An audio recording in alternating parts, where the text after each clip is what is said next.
So చెప్పండి, ఇప్పుడు నిరుద్యోగ కవాత్ 21వ తారీఖులో ట్రయల్లో భాగంగా నిన్న దిల్సుఖ్ నగర్ లో ఆందోళన చేశారు, ఇవాళ అశోక్ నగర్ లో ఆందోళన చేశారు. సార్ ఒక విషయం భరత్ గారు, రేపు మాకు working day and that last working day before vacation కాబట్టి ఒక 3 minutes నేను ఏదైనా మాట్లాడేసి నేను డ్రాప్ అవుతాను, ఎందుకంటే డిబేట్ లో ఫుల్ ఫ్లెజ్ గా పార్టిసిపేట్ కాలేను, ఏమనుకోవద్దు. సార్ ఒక విషయం అయితే, కాంగ్రెస్ పార్టీ ప్రభుత్వం ఈ రాష్ట్రంలో ఏర్పడినప్పటి నుంచి యువకులను నిరుద్యోగులను పూర్తిగా 100% వంచింది సార్. దీనంత వంచన ప్రభుత్వం ఇంకోటి ఉండదు. తర్వాత రేవంత్ రెడ్డి నుంచి యువకులు నిరుద్యోగులు ఏదైనా ఎక్స్పెక్ట్ చేస్తే ఇక దానంత వేస్ట్ ఇంకోటి లేదు. కాబట్టి అంటే ఇతరులు ఈ గతంలో కూడా మేము నిరుద్యోగుల తరఫున నిలబడ్డాము, ఇప్పుడు నిలబడతాము. ఖచ్చితంగా ఈ ప్రభుత్వాన్ని తామిచ్చిన మాటలకు కట్టుబడి ఉండేలాగా ఏ రకంగా అయితే ప్రజాభిప్రాయాన్ని మరల్చాలో అయితే శాంతియుతమైన వాతావరణంలో, అంటే ఏదో ఒక అటాక్ అట్లా అని కాదు, ఆ ఉద్యోగులకి మేము అంటే నిరుద్యోగుల పక్షాన మేము ఉండడం ఏంటి అంటే వైలెన్స్ అనేది జరగకుండా ప్రజాస్వామ్య రీతిలో కూడా తమ నిరసనను ప్రకటించే విధానానికి ఒక ఊపిరి పోస్తాము, ఒక పెట్రోల్ ఒక ఇంధనం లాగా పనిచేస్తామని మాత్రం వాగ్దానం. రెండోది, వాళ్ళని వంచిన మాట వాస్తవము, ఇది దాంట్లో ఎవరు కాదనలేరు. గత ప్రభుత్వంలో ఇచ్చిన నోటిఫికేషన్లకి ఉద్యోగ పత్రాలు ఇచ్చేసేసి మేం చేసినాం అని చెప్తున్నారు. అంత అబోవ్ ఆల్ ఏంటంటే ఈ రోజు ఉన్న రాష్ట్ర ప్రభుత్వం 90% మోస్ట్ రిడన్ విత్ కరప్షన్ అండి. 90% of the ministers are absolutely and awesome corrupt. This is not a government expected of. ప్రజలకి ఏదైతే రాహుల్ గాంధీ గారు ప్రామిస్ చేసినారో, సోనియా గాంధీ గారు ఏదైతే ప్రామిస్ చేసినారో ఆ రకమైన ప్రభుత్వం ఏర్పడలేదు, ప్రజాకంటకమైన ప్రభుత్వం ఏర్పడింది. ఇవాళ గాంధీ భవన్ లో కూడా మేము రేవంత్ రెడ్డి గారి స్పీచ్ మొత్తం ఫ్రమ్ ఏ నుంచి జెడ్ వరకు విన్నాను, పొంకడాలు తప్ప ఏమీ లేదు. నాతోని ఇతరులు కూడా యాక్సెప్ట్ చేస్తారు. పాపం మానవతరాయ్ గారు ఎక్కడన్నా ప్రైవేట్ లో కలిస్తే ఆయన కూడా యాక్సెప్ట్ చేస్తారు, కానీ ఈ పబ్లిక్లీ చెప్పలేడు అనుకోండి. ఆయన పట్ల మనం సానుభూతి వ్యక్తం చేయాలా. బ్రదర్ ఆయనకు మంచి భవిష్యత్తు ఉండాలని మాత్రం ఆయన ఎల్డర్ బ్రదర్ గా విష్ చేస్తా ఉన్నాను. కానీ వాస్తవాలు మాట్లాడేటప్పుడు కొంతమంది చదువుకున్న వాళ్ళు మేధావులు ఎవరైతే కాంగ్రెస్ లో ఉన్నారో, గతంలో కాంగ్రెస్ మేధావులు ఏ రకంగానైతే ప్రభుత్వాలు తప్పుతో నడుస్తున్నప్పుడు సరిదిద్దేటువంటి ప్రక్రియ చేసేవాళ్ళు, ఇప్పుడు కాంగ్రెస్ లో ఇంటలెక్చువల్ ఫోరం అనేది చచ్చిపోయింది.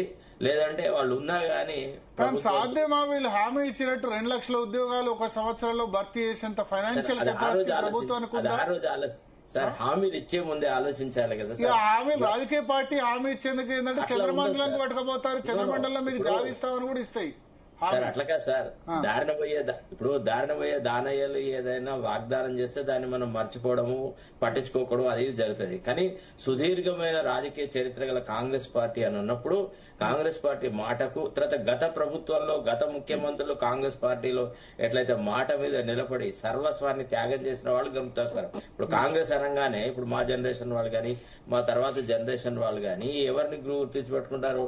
డాక్టర్ రాజశేఖర రెడ్డిని, డాక్టర్ చెన్నారెడ్డిని, విజయభాస్కర్ రెడ్డి, అట్లాంటి గొప్ప గొప్ప వాళ్ళను దృష్టిలో పెట్టుకొని అందులో ఆ కోణంలో ఆ లెన్స్ లో రేవంత్ రెడ్డిని చూసినారు. కానీ మనకేం తెలుసు రేవంత్ రెడ్డి ఇంత 3rd క్లాస్ ముఖ్యమంత్రిగా తేల్తాడని మనం ఊహించలేదు. సో కాబట్టి మనమే కాదు, ఇప్పుడు నేనే కాంగ్రెస్ పార్టీ తరఫున గల్లీ తిరిగి ప్రచారాలు చేసి సర్వనాశనమైన బీఆర్ఎస్ దాంట్లో ఉన్న పోస్టుకు రిజైన్ చేసినాము, ఎన్నో ఊహించినాము, ఎన్నో రకాలుగా చేసినాము. తీరా లాస్ట్ కు ఏం చేసినారంటే వాళ్ళ ఫెయిల్యూర్ ని కప్పుపుచ్చుకోవడానికి మాకు కూడా ఏవో రాజకీయంగా ఆలోచనలు అవి ఇవి అంటగట్టినారు. ఓ రకంగా ఓసారి బీఆర్ఎస్ ఏజెంట్ అంటారు, ఓసారి ఏదో ఎక్స్పెక్ట్ చేసేసి రాకపోతే ఎదురు తిరిగినారు అంటారు. ఇట్లా రకరకాల వ్యవహారాలు చేస్తా ఉన్నారు తప్ప, సరే మరి మేము ఆత్మావలోకనం చేస్తాము, మేము ఒకసారి రివ్యూ చేసుకుంటాము, మా పర్ఫార్మెన్స్ లో ఏం లోపం ఉంది, ఎట్లా మేము ప్రజలకు దూరం అవుతున్నాం అనే ఒక ఆత్మ పరిశీలన లేదు సార్. ఎంతసేపు ఆయన చెప్పిందే వేదం అన్నట్టుగా అంత డూడు బసవన్నలా అందరిని జమ చేస్తున్నాడు. ఇవాళ గాంధీ భవన్ మీటింగ్ లో కూడా ఆయన ఏదైతే జిల్లాల పర్యటన, జిల్లా పరిషత్తులు, తర్వాత మున్సిపాలిటీ ఎన్నికల గురించి ఆయన ఏదైతే అందరు మంత్రులను ఇన్ఛార్జీలుగా అది ఇదని, నా పిసిసిలో డిస్కషన్ లేదు, నా రాజకీయ కమిటీలో పొలిటికల్ అఫైర్స్ కమిటీలో డిస్కషన్ ఏది లేదు. ముఖ్యమంత్రికి ఏది దోస్తుంది దబ మైక్ లో చెప్పేసినాడు. ఆ తర్వాత మహేష్ కుమార్ గౌడ్ నేను ఇదంతా ఫాలో అవుతా అని చెప్పి వినయ విధేయతలు ప్రదర్శించినాడు. ఇట్లా కాంగ్రెస్ పార్టీ నడవడం ఇంత దిగజారుడుది మేము చూడలేదు సార్. గతంలో కాంగ్రెస్ ముఖ్యమంత్రులు ఏదన్నా ప్రకటన చేయాలంటే దాని వెనుక ఎంతో హోంవర్క్ చేసేవాళ్ళు. హోంవర్క్ చేసిన తర్వాత వచ్చి ఏదైనా ఒక ప్రకటన చేస్తారు. ఇప్పుడు ఈ మేనిఫెస్టో అమలు అయ్యేటువంటి వాగ్దానాలతో కూడినదా, అమలు కాని వాగ్దానాలదా? మరి ఎవరు చెప్పమన్నారు రేవంత్ రెడ్డిని మేనిఫెస్టో రిలీజింగ్ రోజున ఇదొక భగవద్గీత, ఇదొక పెద్ద బైబిలు, ఇదొక ఖురాన్ లాంటిది, దీన్ని తూచా తప్పకుండా అమలు చేసే బాధ్యత నాది అని ఎందుకు యువకులకు అంత ఆ రకమైనటువంటి ఆశలు రేకెత్తింపజేసినాడు? అసలు ఏమైంది? కాంగ్రెస్ కార్యకర్తలు చేయలేని పని నిరుద్యోగ యువత చేసినారు, నిరుద్యోగుల తరఫున పోట్లాడిన వాళ్ళు చేసినారు. ఇప్పుడు విఠల్కి రాజకీయంగా ఏం అవసరం ఉన్నది? ఏ కాంగ్రెస్ పార్టీ తరఫున ఎందుకు ప్రచారం చేయాల్సి వచ్చింది? నాకేం అవసరం ఉంది? లేదా అశోక్ సార్కి ఏం అవసరం ఉంది? అందరం కలిసి ప్రచారం చేసి ఒక చెయ్యెత్తేసేసి ఒక నిరంకుశ ప్రభుత్వాన్ని భూస్థాపితం చేయడానికి కృషి చేసినాం. ఇవాళ ఒకసారి ఆ యువకులు ప్రశ్నలు వేస్తుంటే ఏం చెప్పలేని పరిస్థితి. ఒక యువకులేంది, రైతులైనా మహిళలైనా ఎవరైనా ఏ వర్గానికి కూడా అసలు మేనిఫెస్టోను ఒక్కసారి కూడా చేతబట్టి మేనిఫెస్టోలో మేము వాగ్దానం ఏం చేసినాము అని పరిశీలించేటువంటి ఓపిక కూడా ముఖ్యమంత్రికి లేదు. ఎంతసేపు అక్కడ పక్కకున్న ఆయన చంద్రబాబు నాయుడు లేక ఈయన కూడా రోజు రివ్యూలు మీటింగ్లు, ఆఫీసర్లు, ఇక అంత డూడు బసవనాలు, తర్వాత అందరూ పక్కకున్న వంద మాగదుల అంత స్తోత్రాలు, పఠనాలు, ఆయన లేకుంటే రేపు సూర్యోదయమే కాదని చెప్పడము ఇట్లా తయారైంది తప్ప అసలు పార్టీలో ఇంటర్నల్ గా ఒక చెక్స్ అండ్ బ్యాలెన్సెస్ లేవు. పార్టీలోనే గతంలో కాంగ్రెస్ లో ఎట్లా ఉండేదంటే డాక్టర్ చెన్నారెడ్డి లాంటి ఒక గొప్ప నాయకుడికైనా లేదా విజయభాస్కర్ రెడ్డికైనా రాజశేఖర్ రెడ్డికైనా ఒక ప్రెషర్ గ్రూప్ ఉండేది. వీళ్ళు చెప్పేదంతా ఇది అంతా వాస్తవం కాదు, అసలు వాస్తవ ప్రపంచం ఇట్లా ఉంది, ఇది ఇట్లా ఉంది అని పార్టీ హైకమాండ్ కు చెప్పేవాళ్ళు. పార్టీ హైకమాండ్ అదేంటిది ఇదేంటిది ఇట్లెట్లా జరుగుతుంది అట్లెట్లా జరుగుతుంది ప్రశ్నలు వేసేవాడు.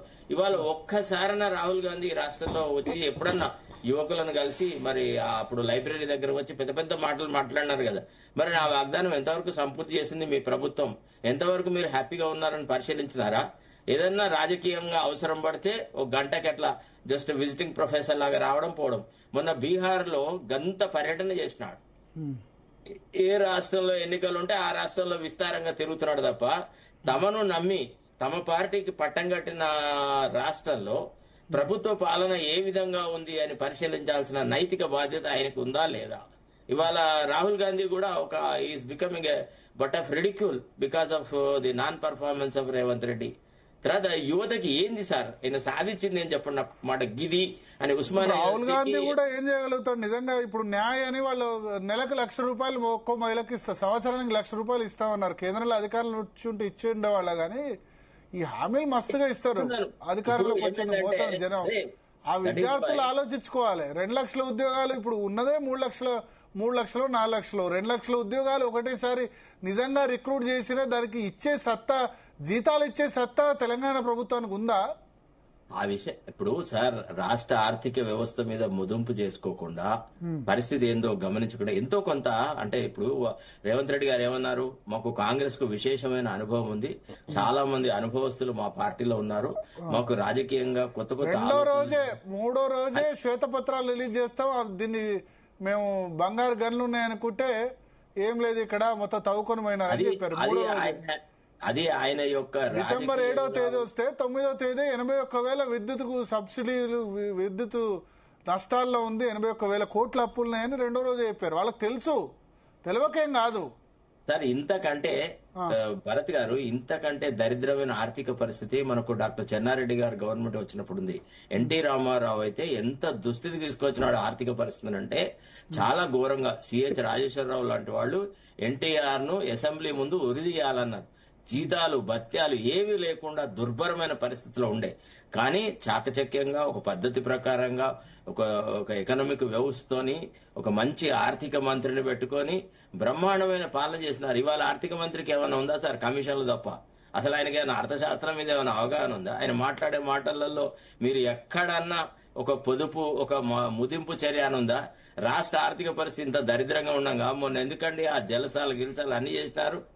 ఎన్నో రకాలు ఇప్పుడు వాడు మెస్సీ గాడితోనే ఆట ఫుట్బాల్, అక్కడ ఒక బాల్ ఇట్లా కొట్టుడు, ఆ మనమోడు రావడము, ఏందంతా అంత స్టేట్ గవర్నమెంట్ సంబంధం లేదు కదా, స్టేట్ గవర్నమెంట్ ఖర్చు పెట్టలేదు దానికి సార్. ఇప్పుడు ఇవన్నీ సార్ మనం చెప్తే పెట్టించారు ఖర్చు, మీరు నమ్ముతున్నారా? పెట్టలేదు, స్టేట్ గవర్నమెంట్ పెట్టలేదు. యాక్చువల్లీ సింగర్ ఎంతో పెట్టించారు.